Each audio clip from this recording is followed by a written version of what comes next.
In the early 1980s, editor-turned-director Alan Holzman was working on a concept for Roger Corman. It was essentially Lawrence of Arabia in space, which eventually became the sci-fi film Forbidden World. If you'd like to know more about that film's history, check out my video from a few years ago. Anyway, Roger Corman would often take titles from his archives and remake them. Not of This Earth, The Wasp Woman, Humanoids from the Deep, and in some cases, he'd repurpose other films to make into new films. Voyage to the Planet of Prehistoric Women was a re-edited version of Voyage to the Prehistoric Planet, which in and of itself was an edited and redubbed version of Planet Burr.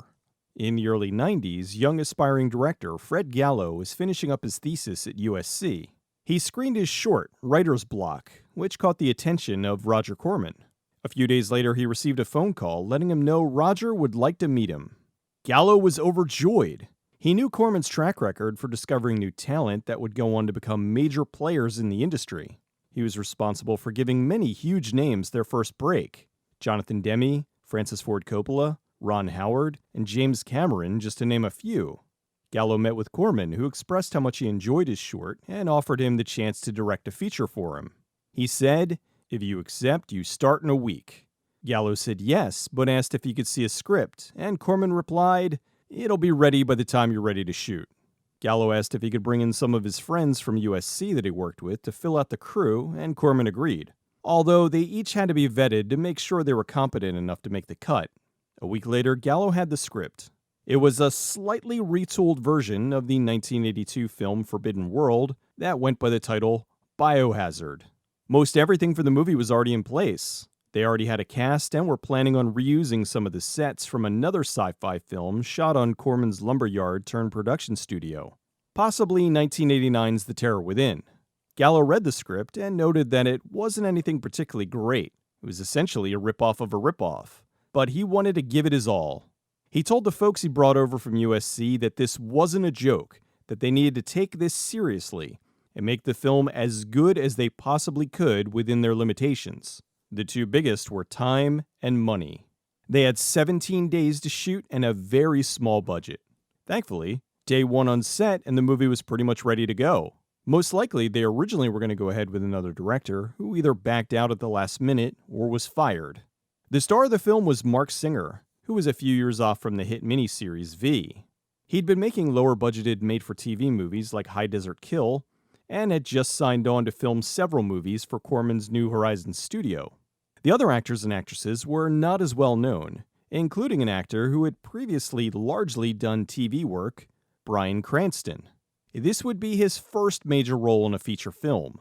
While much of the movie was ready to go, the director was able to make some changes, one of which was the monster for the film.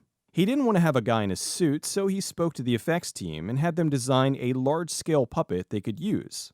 The director wasn't a big fan of horror movies in general, and thought that a giant animatronic monster would look way scarier than the usual guy in a rubber suit.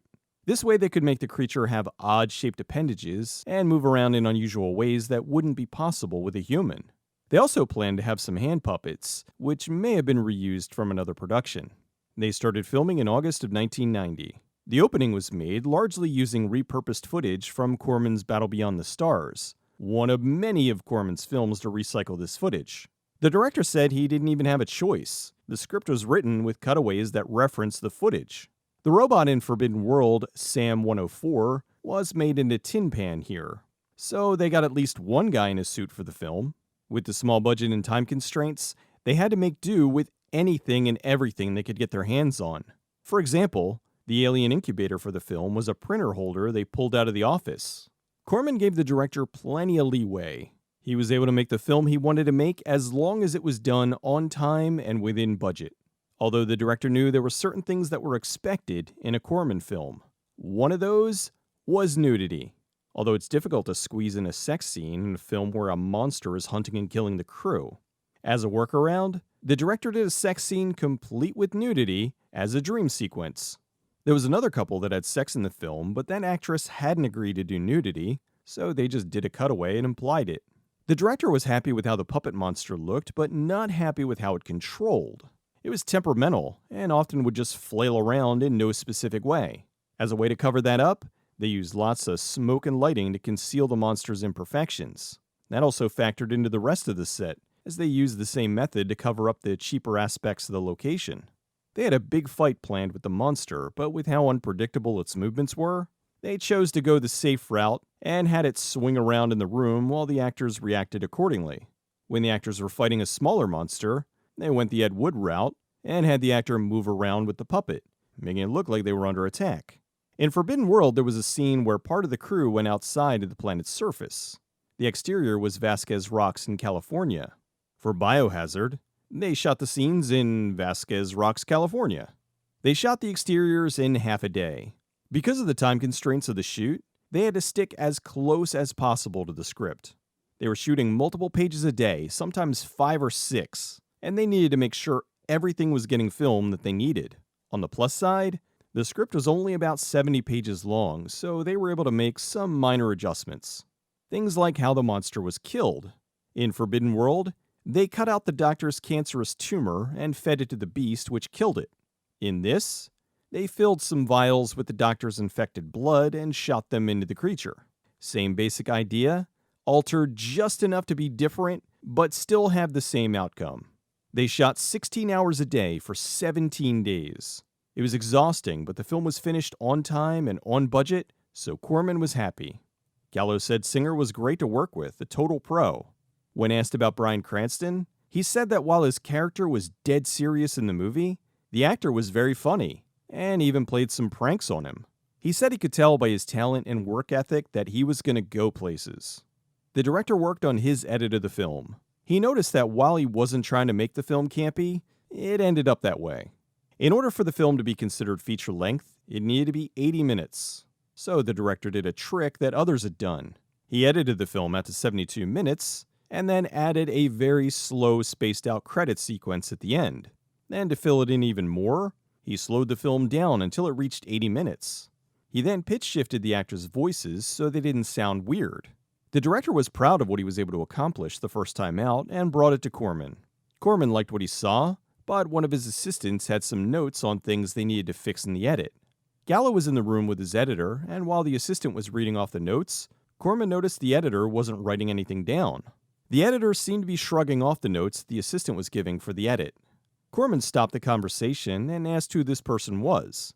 The editor introduced himself, and Corman asked him to leave. He then told the assistant he wanted that person fired. Seemed he wasn't too appreciative of the fact that the editor was refusing to take notes. Gallo went back to the cutting room with a new editor and trimmed the film down. They screened this cut of the film for a test audience, and then, unbeknownst to the director, Corman took notes as to the reactions the audience was having with the film. Corman then took the film back to the cutting room and had the film edited down to remove some of the slower moments in the production. Initially, the director was taken aback, but after seeing the end result, he agreed that the changes were necessary. Although this created a problem because he had to go back and retime the music cues and audio because the new edit put everything out of sync. The film was now retitled from Biohazard to Dead Space. It was originally intended to go direct-to-video, but it did have a small theatrical release on January 21st, 1991. Due to the overwhelming demand for movies on home video, the film did great on VHS and cable. It did well enough, and Corman was so pleased with the director that he hired him numerous times over the years to make films for him. Movies like Dracula Rising and Termination Man. While Gallo wasn't able to move on to be a major player in the industry like some of Corman's other discoveries, this was his foot in the door to Hollywood, and he's been able to direct and produce numerous productions. One thing Gallo said that rang true is making a film for Corman was a great training ground for filmmakers. If you were acting, directing, editing, whatever your chosen avenue, you would learn so much here. Nowhere else was someone fresh out of film school able to helm their own production. Sure, it may have been some rehashed nudity-filled horror film, but the foundation of filmmaking is still there. Working on films with a limited budget and time will absolutely give filmmakers the ability to improvise and adapt on larger productions. Movie making, especially lower budgeted filmmaking, is an incredibly difficult thing to pull off. You have to be willing to put in the effort to get results. I know there's been plenty of up-and-coming folks who tried to get into the industry through Corman and just couldn't hack it. It's a major crash course that really tests your mettle. I think it's an absolute imperative that makes sense. If someone can make an entertaining film with a shortened schedule on a relatively tiny budget, Imagine what they'd be able to do with a full schedule and a larger budget. Beyond that, sometimes the limitations benefit a film. With the shifts in film production and the industry direction in general, we don't have that Corman training ground anymore. He's still making movies, but not nearly on the level he was back then.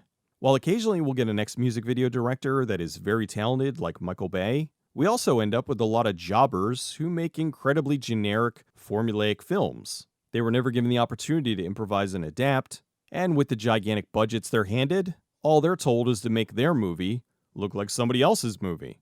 What I'm trying to say is, while it took a long time to be recognized, the industry needed Corman then and still needs Corman now.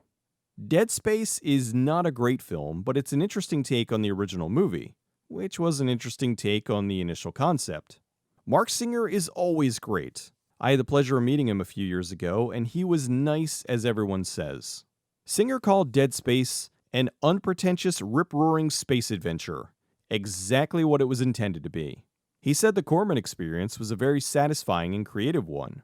Dead Space was his second film with Corman. His first was Watchers 2 in 1990. He later made Body Chemistry and Cyberzone. He said he likes each of the films for different reasons. He called them good, entertaining pictures, although he doesn't recall much about Cyberzone. Cranston by far is one of the biggest actors to come out of Corman's productions. While everyone in this movie was doing their best, his performance truly stands out. It's no surprise to see him all these years later winning awards. It is surprising to see him with hair. The actress, Lori Lively, who played Jill, is the sister of actress Robin Lively, and the half-sister of actress Blake Lively. Gallo was thankful for Corman bringing him in. It was a dream come true for a 24-year-old to walk out of film school and immediately into his first feature. The movie does share the same name with the video game series, but the two obviously have nothing to do with each other. The Dead Space team cited that Event Horizon was probably the biggest inspiration for the series.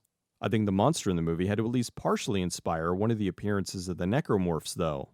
It's the arms. On a side note, I know it's completely coincidental, but I do find it funny that the movie was originally called two different survival horror games long before either one was around. Speaking of the game series, in 2013, John Carpenter had mentioned that he wanted to adapt the first game into a movie. Unfortunately, that never happened, and as of currently, with Carpenter retiring from the industry, it most likely never will. If you're looking for a neat little throwback to sci-fi horror and don't mind some unintentional camp, Dead Space is a fun watch. If you're an aspiring filmmaker, this shows you what you can accomplish with very little time and equally little money. You just gotta put in the work.